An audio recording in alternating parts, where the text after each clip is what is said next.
بسم اللہ الرحمن الرحیم۔ جاوید ہاشمی آفیشل پہ خوش آمدید۔ میری بچیوں، میرے بیٹوں، میرے پیارے پاکستانیوں، السلام علیکم۔ میری کچھ کمزوریاں ہیں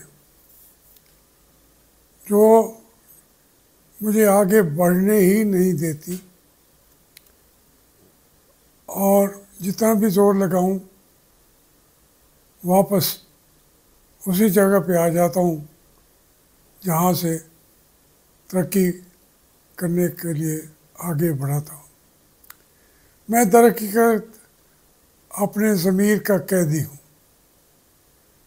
میں کچھ نہ بھی کہنا چاہوں تو وہ جس کا میں قیدی ہوں وہ مجھ سے وہی بات کہلواتا ہے جو وہ مناسب سمجھتا ہے۔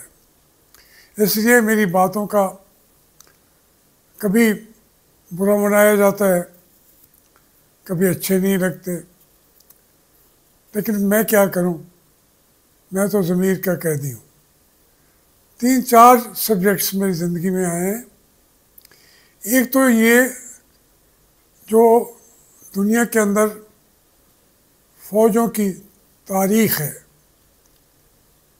اس کو میں نے کافی اسٹڈی کیا ہے۔ پھر ہمارے ملک میں جو لوٹنے والے ہیں اور جو لوٹے جا رہے ہیں ان کو بھی بڑی قریب سے میں نے دیکھا ہے۔ اب باقی اور رہتی ہے سیاست، اس کے اندر وہ ایک الگ دنیا ہے۔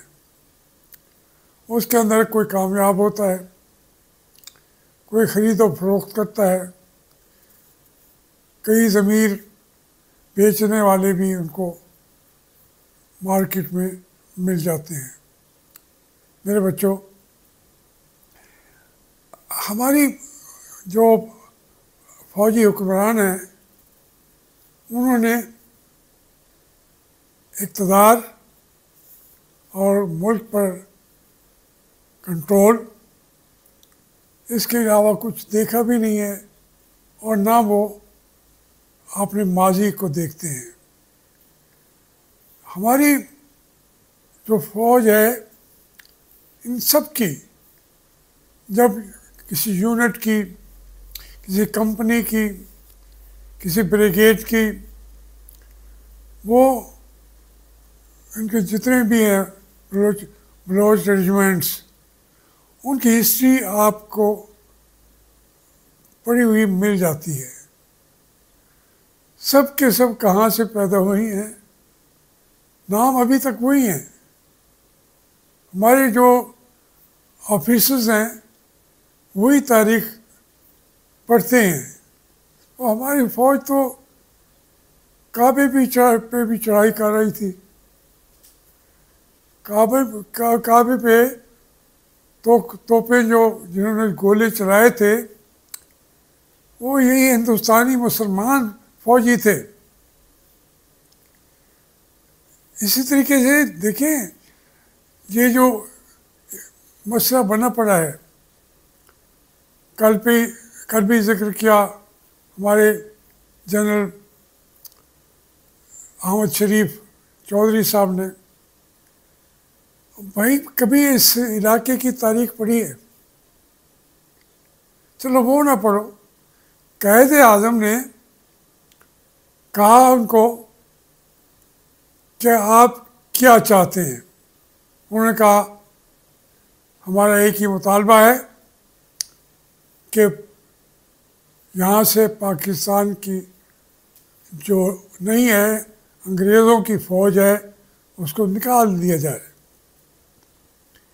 قائد اعظم نے کہا، حکم دیا، اور پہلے حکم کے 1 گھنٹے کے اندر وہاں سے فوجوں کا وڈرال شروع ہو گیا۔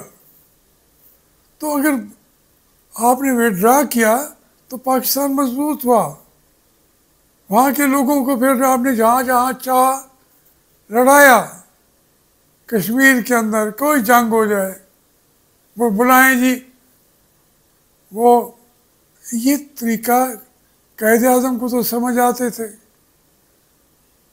وہ باپ تھے, انہوں نے اپنے بچے کو جانتے تھے کہ اس کے کیا رد عمل ہوگا. اور اس کے بعد فاٹا کے لوگوں نے افغانستان کی طرف دیکھا بھی نہیں ہے. لیکن ہماری فوج جو ہے وہ کہتے ہیں ہم ایسے علاقے کو فتح کیا, اس کو مار دیا, اس کو مار دیا, اور کل انتہا کر دی کہ وہ کہتے ہیں ہم تم ماریں گے.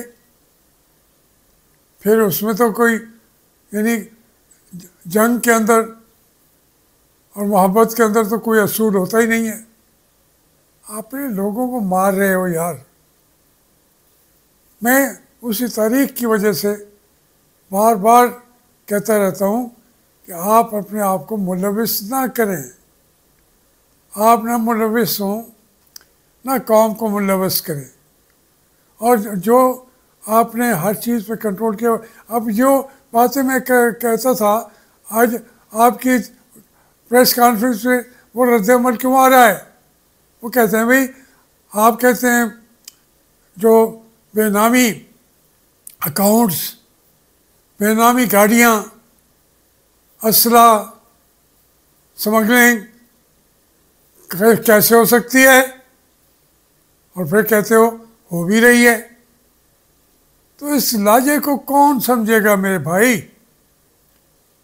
اصل میں یہ بنیادی وجہ ہماری فوج کی ذمہ داریاں ہیں جن میں سے سارا جرائم پاکستان کے خلاف سازشیں, پاکستان کے خلاف اور وہ قوتیں بڑھ کے آگے آ رہی ہیں جن کا رستے آپ نے خود کھولے ہوئے ہیں.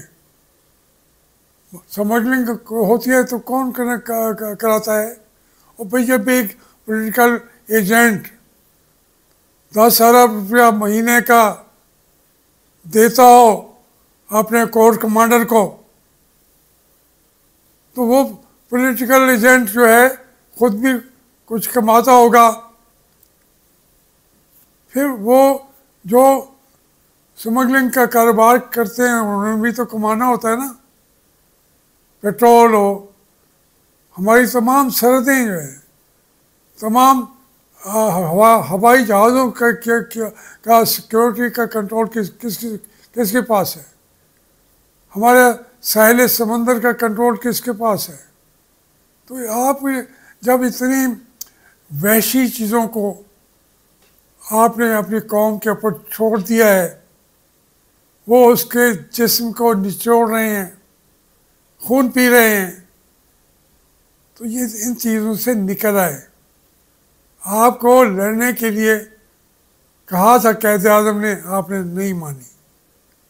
اب حالات آپ کو کہہ رہے ہیں کہ مان جاؤ, ماننا پڑے گا.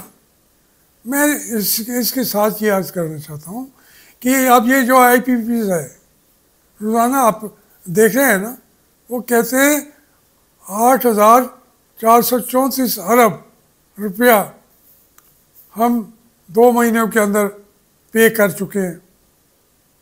پھر وہ گور صاحب جو ہیں وہ تو اب سپریم کورٹ میں جا رہا ہے, لیکن مجھے اس سے مجھے کوئی پرواہ نہیں ہے کون خوش ہوگا یا کون ناراض ہوگا. اب عبدالرزاق ہے, وہ عبدالرزاق کو اس کی کئی کمپنیاں ہیں, کہیں وہ حصے دار ہے, حمزہ شریف صاحب کے ساتھ بھی ہے, ان کے سب کی کیبنٹس میں وہ وزیر ہوتا ہے, عمران خان کی کیبنٹ میں بھی وہ وزیر ہوتا ہے, کاف لیگ کے اندر وہ وزیر ہوتا ہے, یا نواز شریف کے دور میں موٹر وے بنتی ہے تو اسی کو ٹھیکہ ملتا ہے. ہر چیز کے اندر ہماری پوری جو قیادت ہے پاکستان کے لوٹنے والے وہ شامل ہیں. آئی پی پیز ہو, موٹر ویز ہوں، ہمارے کوئی بھی جیسے ترقیاتی کام کہتے ہیں اس کو آپ دیکھے جائیں، یہ تمام اس میں ملوث ہیں۔ میں کہتا ہوں آپ نے اب قیادت کے اوپر بھی بھائی وہ جو جیت گئے الیکشن، آپ ان کو بھی حق نہیں دیتے۔ کون نہیں دیتا؟ ہماری جو عساکر اسلام ہیں، عساکر پاکستان ہیں، وہ گولی بھی چلاتے ہیں اپنے نہتے شہریوں پر، بسم اللہ کر کے گولی مارتے ہیں۔ وہ ہر چیز بسم اللہ کر کے کھاتے ہیں، خدا کا نام مانو، یہ بسم اللہ کر کے پورے پاکستان کو نہ کھا جانا۔ کھا تو لیا ہے آپ نے، جو کچھ بچا ہے اس پہ تو کسی کو تعمیر کرنے کا رستہ دے دو، پھر رستہ نہیں دو گے تو رستہ لوگ لے لیں گے۔ مہربانی۔